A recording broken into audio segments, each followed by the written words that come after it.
Le premier exemple, il est calculer la somme de quelques cellules. Donc, nous aurons des valeurs dans les cellules. Nous allons voir comment la somme pourrait être calculée automatiquement. L'étape numéro 1 qui nous est recommandée, il faut d'abord accéder à Excel. Pour accéder à Excel, on a toujours dit, je l'ai toujours dit, il faudrait combiner, faire une certaine combinaison de touches. Vous appuyez sur votre touche Windows qui est sur le clavier, vous maintenez la pression, vous combinez avec la lettre R. Voilà, quand vous faites cette opération, ce qui apparaît, c'est la boîte de dialogue. Ça s'appelle boîte de dialogue qui a comme intitulé exécuter. Vous écrivez là Excel. Vous écrivez Excel. E-X-C-E-L. Dès que vous écrivez comme cela, vous cliquez sur OK. Ça ne va pas tarder. Excel est en train de lancer. Voilà maintenant, ayant lancé Excel, on a dit Excel c'est un tableur.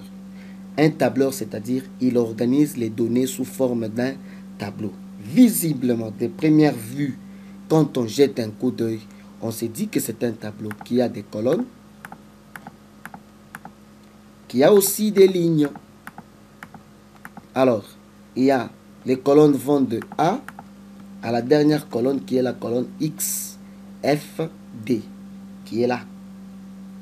Et les lignes vont de 1, ou dans la ligne numéro 1, à la ligne numéro au-delà d'1 million de lignes.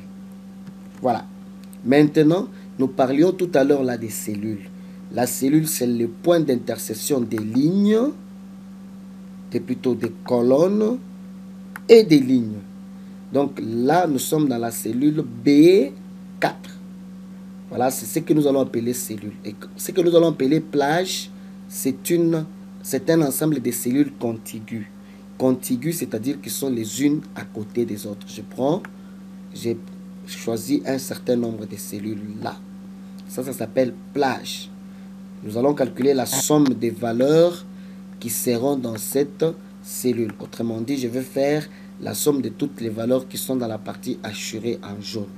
Règle numéro 1, vous commencez toujours avec les signes d'égalité. Égal, vous mettez la fonction, vous ouvrez la parenthèse, vous sélectionnez les cellules qui vous intéressent. Vous allez remarquer que là-bas, on a mis A1. Il n'y a pas de valeurs. On ferait mieux la somme des valeurs, mais ici, nous faisons la somme des cellules.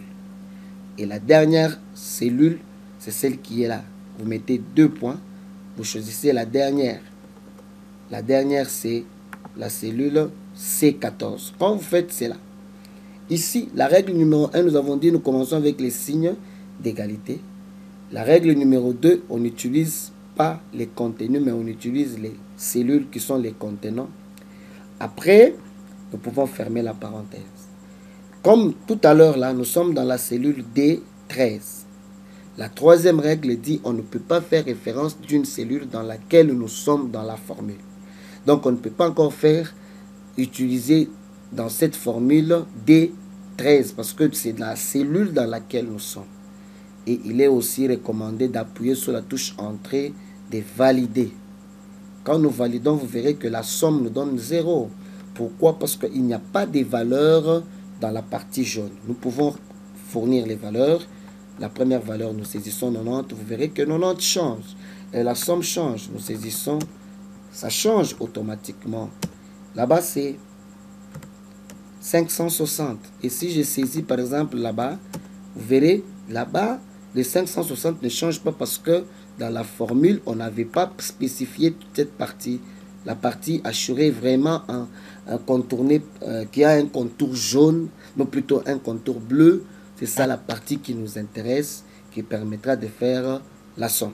Voilà ce que nous avons dit en illustration par une vidéo.